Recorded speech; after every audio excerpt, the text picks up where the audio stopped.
बैठ के याद करेंगे तो याद नहीं पड़ेगा? नहीं पड़ेगा। अरे ईश्वरी धंधे में रहेंगे तो याद नहीं पड़ेगा।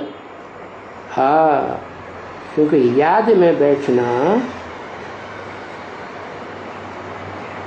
उनके लिए जिन्होंने बाप को पहचान लिया सहज हो जाता है ना।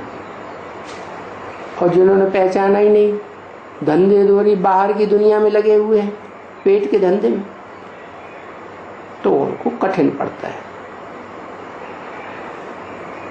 तो ईश्वरीय धंधे में लगना अच्छी बात है, और उसमें भी फिर नंबरवार है। कोई तो ये समझते हैं कि ईश्वरीय धंधा मुरली पढ़ ली, मुरली पढ़ के सुना दी,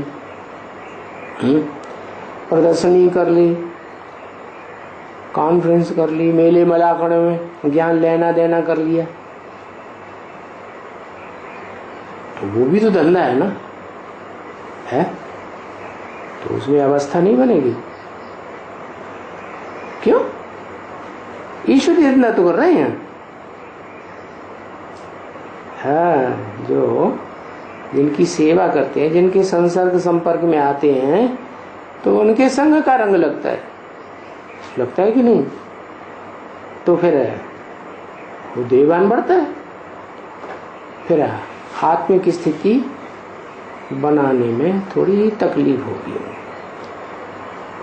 और जो ये समझ जाते हैं कि ज्ञान की गहराइयों को हम जितना समझ लेंगे उतना हम फिर बाप के नजदीक ज्यादा पहुंचेंगे।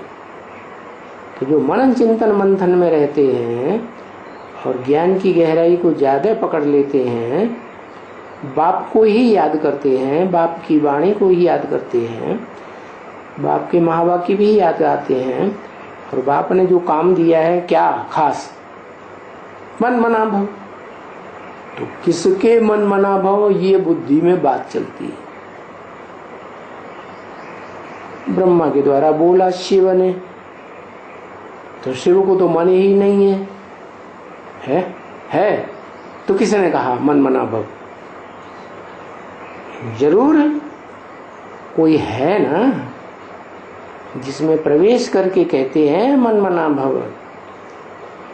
तो वो है जिसमें शिव बाप पहले प्रवेश करते हैं। तो जिसमें भी प्रवेश करते हैं उसका नाम ब्रह्मा रखना पड़ता है। तो जो पहला ब्रह्मा है वही फिर आदि सो अंत में ब्रह्मा के रूप में परम ब्रह्म नाम होता है। बड़ा ब्रह्मा, बड़ी अम्मा, जैसे घर परिवार भी हिंदुओं में होता है ना, तो कोई एक शादी करते हैं, दो शादी करते हैं, तीन चार शादियां कर लेते हैं, तो बड़ी अम्मा कौन हुई? पहले वाली बड़ी अम्मा हुई ना। उनके बच्चों को ज्यादा प्राप्ति हो जाएगी ना। तो प्राप्ति का हिसाब है क्या?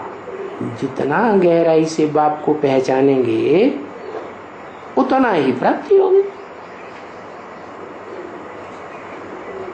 तो फिर बाबा को याद करने के लिए मनन चिंतन मंथन भी ब्राह्मणों का धंधा है। क्या? जितना गहराई से मनन चिंतन मंथन करेंगे उतना ज्ञान अपना बनेगा।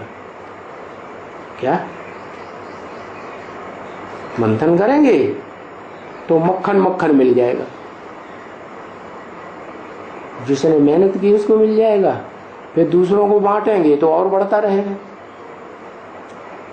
तो उनकी अवस्था भी अच्छी बनती है।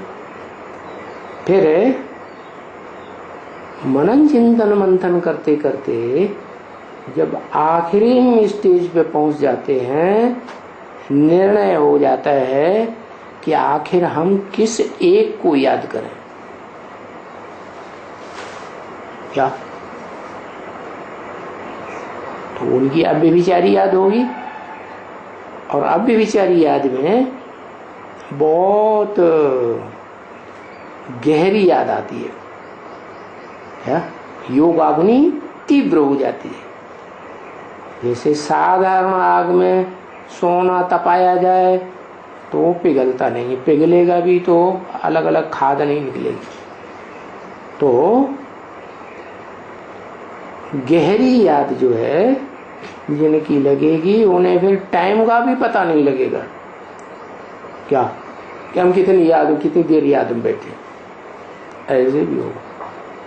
क्या ये दुनिया में जो हो अल्लाह मचेगा ना, हाय हाय मचेगी ना, तो वो उन्हें पता ही नहीं लगेगा कितना टाइम हो गया हाय हाय होते हुए। ऐसे ही मस्त हो जाएंगे याद में, क्योंकि